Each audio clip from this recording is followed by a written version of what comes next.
Fire drills help keep you safe in school, so you know what you need to do in case of a fire. But what if there was a fire where you live? Would you know what to do? My name is Carmen, and I'm going to take you to meet some special friends that will help us learn about fire safety.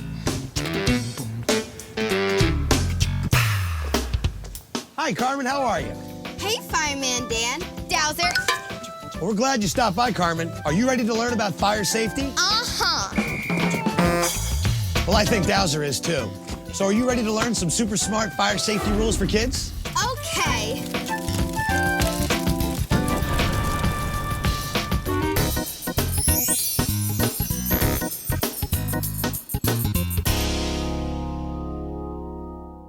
You know, it's really smart for families to talk about what they would do to get out of a burning house if there was a fire. So, Carmen, did you draw a map of the escape plan with your family? I did. I drew all of the exits in my house and how to get to them from my room. Good job, Carmen. You know, smoke from a fire can make it hard to see where things are, so it's important to know the way out of your home. The idea is to get out quickly and safely. I think that the fastest way out of my house is through the front door.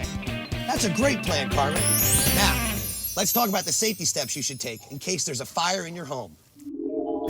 If you're in a room with the door closed when a fire breaks out, check to see if there's heat or smoke coming in the cracks around the door, which could mean there's a fire on the other side. If you see smoke under the door, don't open the door. Grab some sheets, blankets, or clothing to block the cracks around the door and keep heat and smoke from getting in. Now let's say you don't see smoke under the door. What should you do? I know this. We learned it at school. If you don't see smoke, you should touch the doorknob. If the door or the doorknob is hot or very warm, don't open the door. That's right. If the door or doorknob is hot, don't open the door. Now, if the doorknob feels cool and you can't see any smoke around the door, you can open the door very carefully and slowly.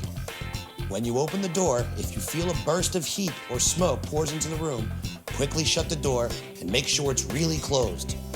If there's no smoke or heat when you open the door, you can follow your map and go toward your exit route. Okay, let's pretend that the door and doorknob are hot, so you don't want to open it because fire or smoke is blocking your escape route. What do you think you might do first? Yell for help out my window.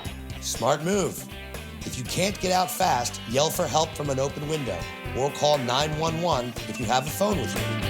I know how to dial 911. Great, because with those 3 numbers, you can reach the fire station, the police, or an ambulance. If you can't leave through a door that leads outside, talk with your parents about windows. Your parents can teach you how to unlock the windows, open them, and remove the screen if needed. Make sure you only do this in an emergency. Lots of kids are injured because they fall out of windows. Now, let's talk about hiding. You shouldn't hide. Right. Even if you're scared, never hide. Firefighters or other adults will be looking for you to help you out safely.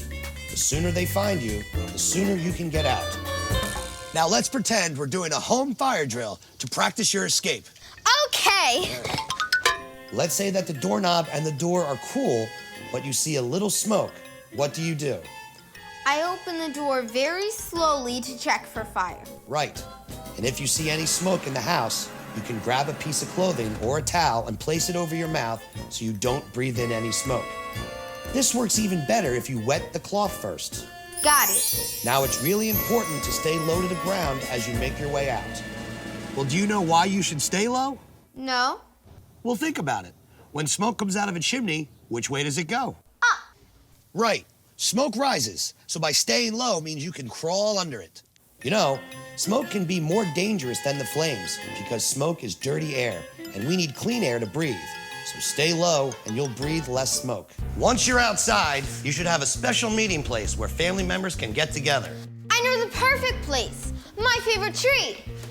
Having a meeting place is important because then everyone shows up in one place and you'll know everyone is safe. Wait, I forgot my favorite teddy bear. Once you're out, do not go back inside. Now, it's normal to worry about your favorite toy or a pet, but if there's a fire, you have to leave them behind.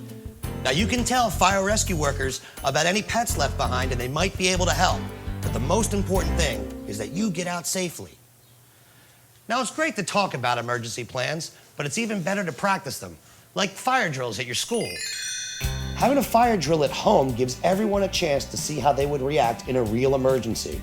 See if your family can get out of the house using the escape routes and meet outside within 3 minutes. Your family should practice this drill twice a year. And parents, that's a great time to change the batteries in the smoke alarms. Now, here's a really important question. Do you know what to do if your clothes catch on fire? I know this, but I'm going to need some help.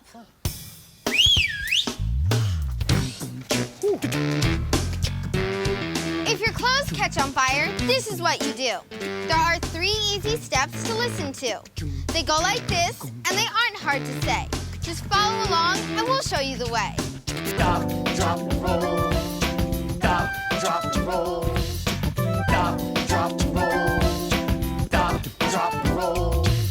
Stop, drop, roll. Stop, drop, roll. Stop, drop, roll.